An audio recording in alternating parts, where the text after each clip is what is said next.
Four Knights of the Apocalypse Chapter 81 is currently out, and this was a really nice, chilled chapter. It's basically the aftermath of everything that's happened in this whole arc.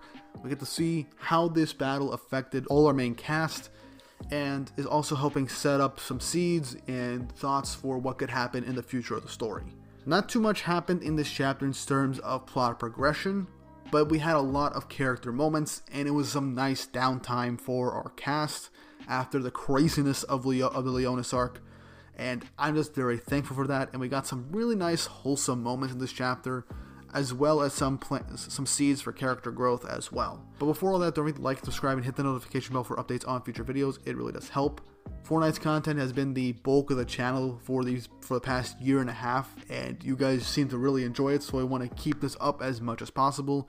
And I'm just really enjoying the Four Knights content on this channel as well. It's very fun to make, and I always look forward to talking about these chapters with you guys. But let's hit that intro and get right into the review.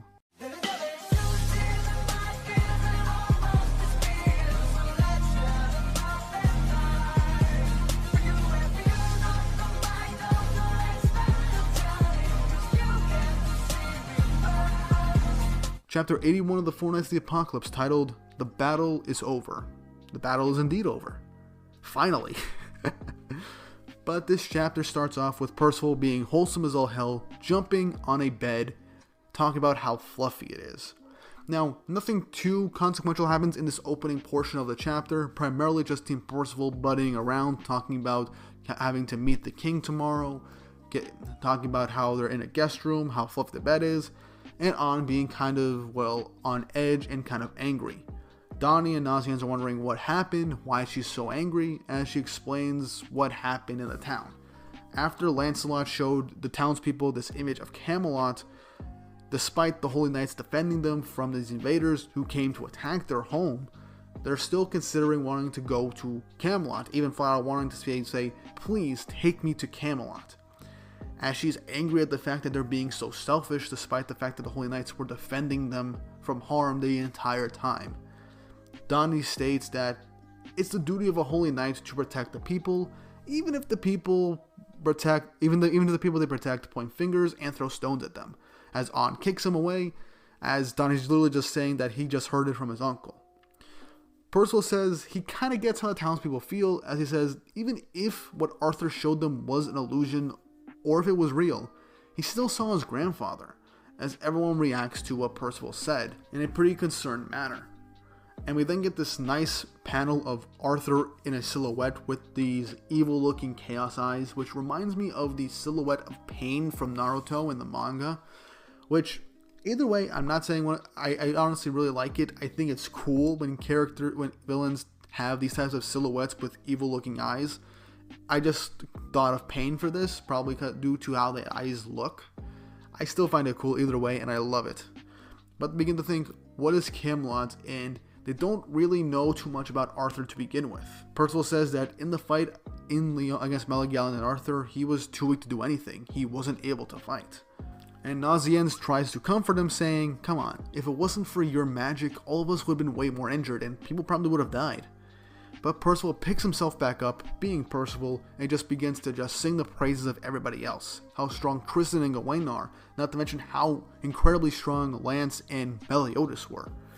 As Donnie is literally confirming, yeah, they were strong. It almost made me piss my pants right there. But then On is like, what's this conversation? And then she realizes that Percival was talking about Meliodas, the king of Leonis and the captain of Seven Deadly Sins, as On begins to freak out and fangirl over Meliodas. As we all know, she is a huge fan of the Seven Deadly Sins, especially Meliodas. So again, I'm looking forward to that conversation when she sees that Meliodas is actually a child. But then they go over how he looks like a kid, and maybe he isn't the king, and maybe she was just like messing with Percival or something like that, and they're like, we'll find out tomorrow. We then cut over to the middle of town, in the crater left behind by Melegalon being destroyed, as we see Lancelot talking with Thetis, who we met a few chapters ago. As she begins to say, so the sacrifices this time are 2 holy knights, 3 giants, 7 fairies, and 1 war prisoner. Well, we were able to stop the sacrifices there against 2 of the 10 commandments and King Arthur. Basically listing off the people that died during Galen and Melascula's attack on the kingdom.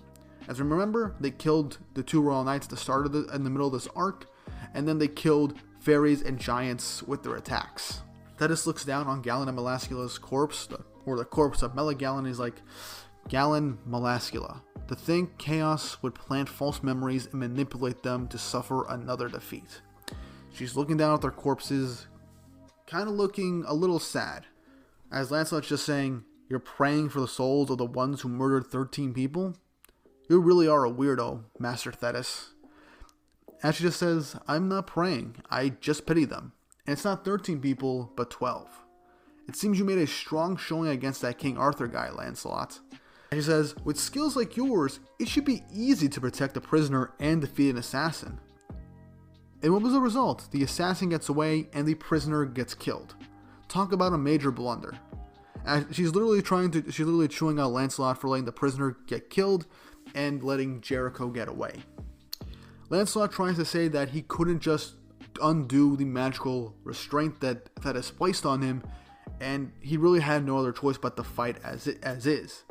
But he says that's not the problem. Basically chewing him out, being like, do you have any idea about what happened with this decision?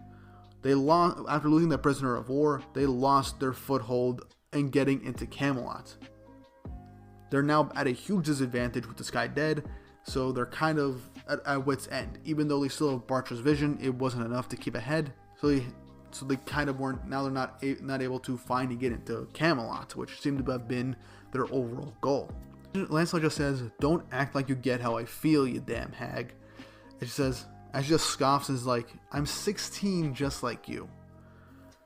And Thetis continues to say, "And you don't know how I feel, do you? Because reading minds and understanding feelings are two completely different things." As she continues to say, "Try cooling your head with a little night breeze," as she taps her staff and teleports away, with Lancelot obviously kind of pissed. Now, I think we all kind of think that this is Derriere's reincarnation. Lancelot called her an old hag. She seems to have some sort of sad reaction staring at Galen and Melascula's corpses, and kind of sounds a bit familiar when she talks about them. We all expected Derriere's reincarnation to come in, especially when we saw that little Moonspeed cameo or hidden image of Moonspeed in that Camelot image that Arthur projected into the minds of every citizen of Leonis. So Thetis being Derriere, it makes sense. And also the fact that fans pointed out that Derriere is wearing a similar outfit to what Derriere wore in an AU 7 Deadly Sins spin-off miniseries or whatever, in a schoolgirl outfit. So put all that together, it's the same thing. And if her hair is the same color, that could also be a thing too. But Lancelot then begins to think back towards his interaction with Jericho in The Prisoner, going over everything she says about her loving him and everything about her feelings. And Lancelot just ends up saying, "The hell am I supposed to do when you drop that on me? To me, you've always been my long-lost sister and my master." Literally just flat out rejecting her feelings of love and affection for him in a romantic way. So it's obvious Lancelot does not feel that way. So yeah, that's one way to go about it. And I know people are still commenting on the old Jericho video I made. I am sorry if I sounded overly negative about it. I'm kind of over that whole decision now. I feel like it was meant to make people uncomfortable. I wasn't super happy about it, but I'm kind of over it now, so I don't really care anymore. And I'm kind of excited to see where this plotline goes. Lancelot continues to say, "And besides, love and romance are things that I still don't," and I think he was about to say "I don't get," but then he trails off and thinks about Guinevere, the moment that they met earlier that day. As he then stops for a second and smirks, saying that she's a weird kid. Thinking about everything she said about things that he told her, about about his father, about him and his master, and everything they did in that time away at the lake. As he then thinks about what she said, saying, "See you again, Lancelot, my dear." As he's like, "Maybe tomorrow, I'll go again." As he's thinking about going to see Guinevere like she wanted him to do, and he kind of wanted to do originally to find out more about her and everything about Jericho. As that sequence ends with an image of Guinevere looking out the window. I'm really excited to see where Guinevere comes for the story, because I feel like she's going to be a very important integral character, especially that she is an Arthurian legend with the relationship between Lancelot and Arthur. So I feel like she's going to be very important in terms of like the lore and how her placement in the story is going to be. She's definitely going to be very important, and I'm very excited to see where she's going to go.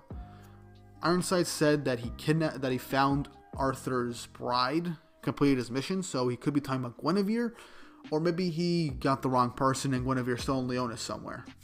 And maybe Guinevere got one over on Ironside, seemingly because of how she has knowledge of the future, maybe, for all we know. I'm not sure.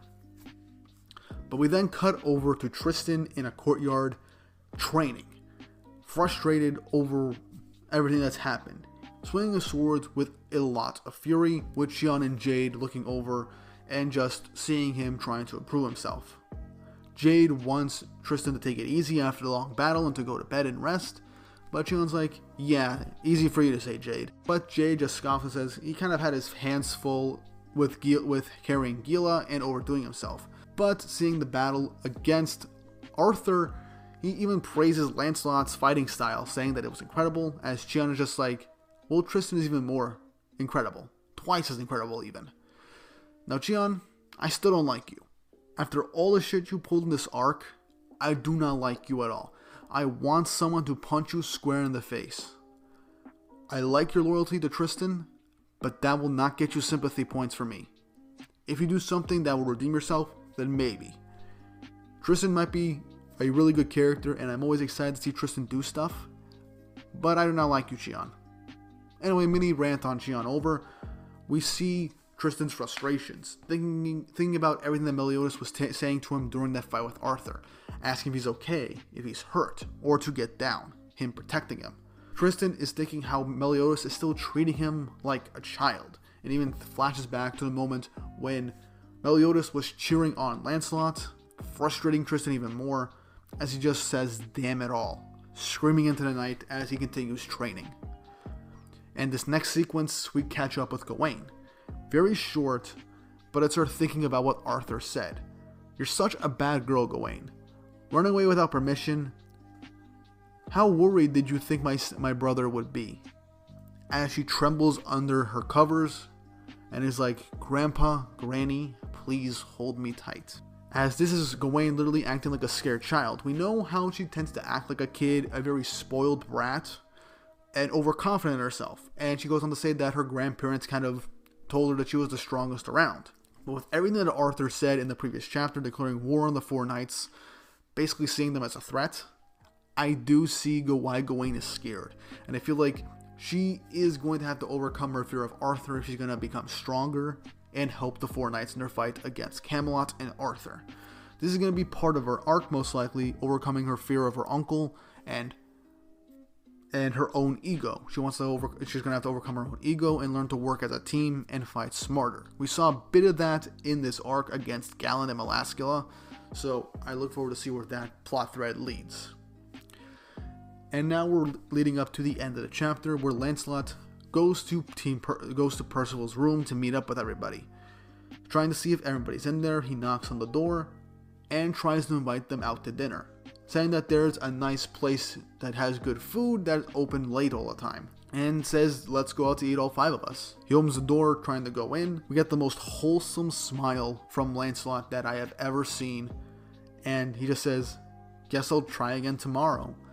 As the chapter ends with us seeing Percival, Nazienz, An, and Donnie passed out on the bed after seemingly having a good old time, having some fun, and finally getting some rest, ending the chapter. Now remember, the Leonis arc and the Entangled Forest with the Dark Talismans all happened in one day, so Team Percival is just flat out exhausted from everything that happened. It's been almost non-stop fights and near-death experiences for an entire day. So yeah, they would just pass out. But this moment is just so wholesome because Lancelot just inviting them instead of Tristan, basically his best friend, out to eat and just hang out for a little bit to clear their heads. And that just wholesome smile just shows how much he considers them his friends and allies and how much he cares for them over their short journey. And I just love that. Lancelot is my favorite character, and just seeing him have this nice moment is just something that I just love. I just have the biggest smile on my face right now. It's just so wholesome, and I just want to see Lancelot happy.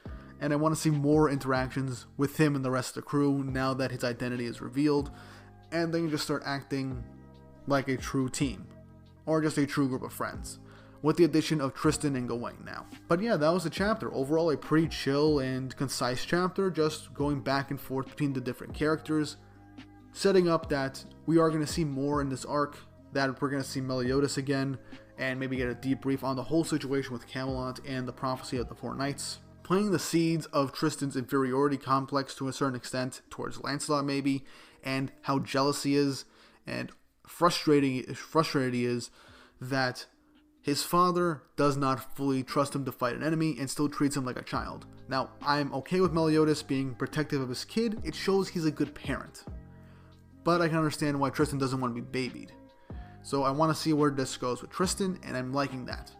Gawain is scared of Arthur, and I want to see more about her, learn more about her past, and why she left Camelot in the first place. It could have to do with her grandparents, but now she's basically an enemy of the nation, and her own uncle is basically out to kill her. And Team Percival is wondering what the heck they're going to do. And now we're getting set up for potentially the next arc. I love this chapter. It was a nice breather, and it was something to really look forward to. But what did you guys think of this chapter? Leave your thoughts and opinions in the comment section down below. It really does help with the interactions, and I just love hearing you guys talk and speculate about everything about the series. Also, don't forget to like and subscribe and hit the notification bell.